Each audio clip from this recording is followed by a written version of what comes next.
I only talk about things when I really feel them. And this morning, I got the day off and I'm walking and I'm just sort of thinking. And, I'm thinking a lot about sort of the world at large and sort of the world we're in right now. And I'm thinking, I'm trying to figure out what is cursed. Why is America cursed right now? And I know that there's going to be a Redditor that's going to come say, well, actually, it's a lot of different factors making America suffer right now. It's not a curse. I'm like, that's what a curse is. A curse is when everything goes wrong. So we're cursed right now. And it's making you think, okay, well, who caused the curse? Because in the Bible, it's typically not the people living, it's never the people who are there right now who caused the curse for right now. It's always the parents who caused the curse, always, as far as I know. When Ahab showed all his riches to the foreign ambassadors, and he showed everything he had, and they went away, and I believe it was Elijah, or it could have been, I think it was Elijah, who came to Ahab and said, what did you do? Who was that person in your court? And he said, it was a foreign ambassador. I showed him everything. And Elijah says, Elijah says, you're going to be cursed. The whole land is subject to curse now because of you. But it's okay. It's not going to be you. It's going to be your children's generation. And Ahab rejoiced because he wasn't going to have to deal with it himself. And I kind of feel like that's sort of where we are with the boomers. There's always been this very Ahabish opinion. I don't want to pin stuff on people, but I do think, and I'm going to get to this in a second of why I think this is and how we can reverse it. But I do think that there's been an opinion amongst the boomers for very many years that this world's going to crap and there's nothing you can do about it. I think that's a big mistake. And I think the reason that they are the way they are actually starts with the greatest generation.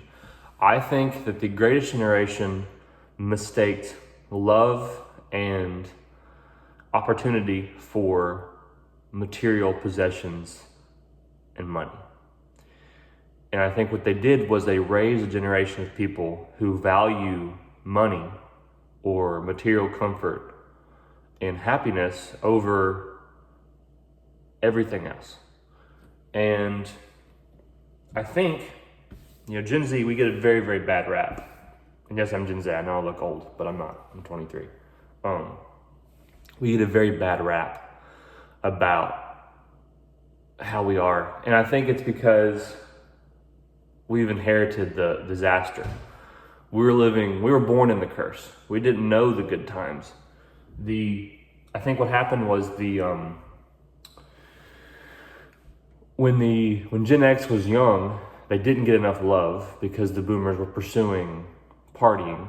And so they let their kids roam freely without any affection or attention. And so when they grew up, the Gen X grew up, they had drug problems and they had issues around unloving parents. And then when the millennials were born, they were raised the opposite. They were raised with too much attention and too much focus they had love. I'm not saying that they didn't have love, but it was a different kind. And so both of those generations were basically spoiled not spoiled in like you're spoiled rotten, but like they were sort of like thrown out with the bathwater by the boomers because of their misunderstanding of what love is. And so that brings us to our generation, who were raised mostly by Gen X, but some by millennials. And we were also kind of just thrust into the curse with, at that point, they didn't know how to really, and I was raised different than a lot of people. I was raised, I feel like, very much like the same values as the greatest generation. But anyway, I'm getting ahead of myself here. What I think is, a couple of different things. I think that Gen Z is apt to I think we are apt to be the next greatest generation. But we're going to have to understand some things in order to get there. I think that we are struggling a lot, but we didn't go to war, and so I don't think we're going to have the same PTSD scars that the greatest generation had. But I do see a lot of people my age returning to church, returning to God, which I see as a very good thing. Because I think that the last few generations of people kind of just dropped it for a lot. And then, atheism popped up and just sort of faith in people. And obviously, if money is your main goal, it doesn't matter anyway. But we live in a totally different time period than that, where atheism isn't popular anymore and everyone's suffering one way or the other. And a lot of people are turning to Christ, which I think is great. And I think if we can take hold of that, I think we can reverse things. I know a lot of people are saying, I'm never gonna be able to afford kids or any of this stuff. And I think that even that comes from a place of misunderstanding of what kids need. And I was thinking about this morning, what I want when I have kids, what I want them to know above anything else, before I want an A and B student, before I want somebody who can save money or has their life planned or can even say yes ma'am, no ma'am, which those are all good things. But what I want above all that is somebody to know that they are so deeply to the core loved by their parents, by their father, and by Christ. Because I think that solves most of the internal issues people have of a misunderstanding of what and where love comes from.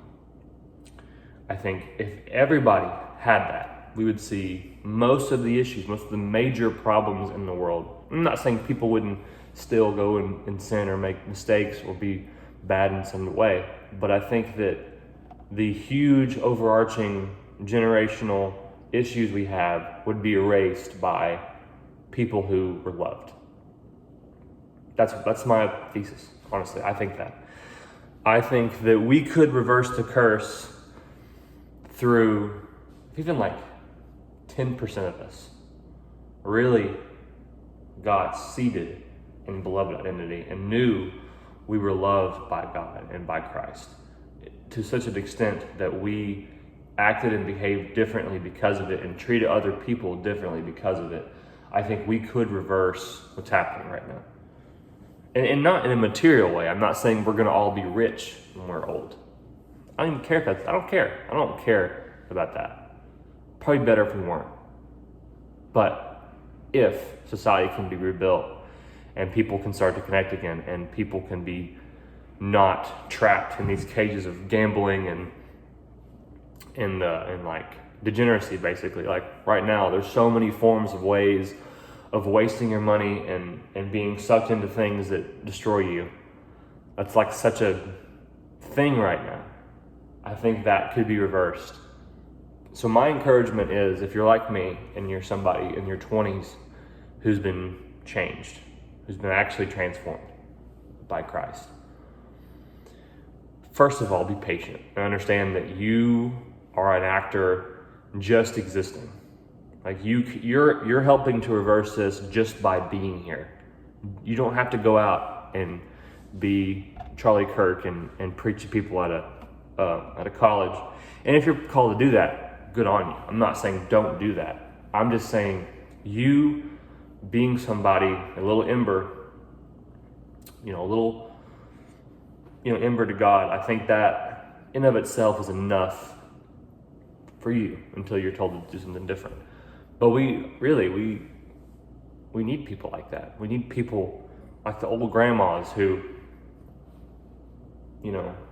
carried their Bible everywhere and was consistent and encouraging or whatever. And it's another, I don't know what to even call this, but something I kind of feel is that the next, our generation, there's going to be a lot of pious old men and a lot of, because in the past, in the greatest generation, there's a lot of pious old women and sort of drinking, gambling men. I have a feeling that the I feel like that's going to be flipped on its head. And take this for what it's worth. I'm not saying this has any practical value, but what I see is in the next generation, there'll be pious old men and gambling, drinking old ladies. So that wraps that up. But I think just know that you're loved by God, and that's probably enough, honestly.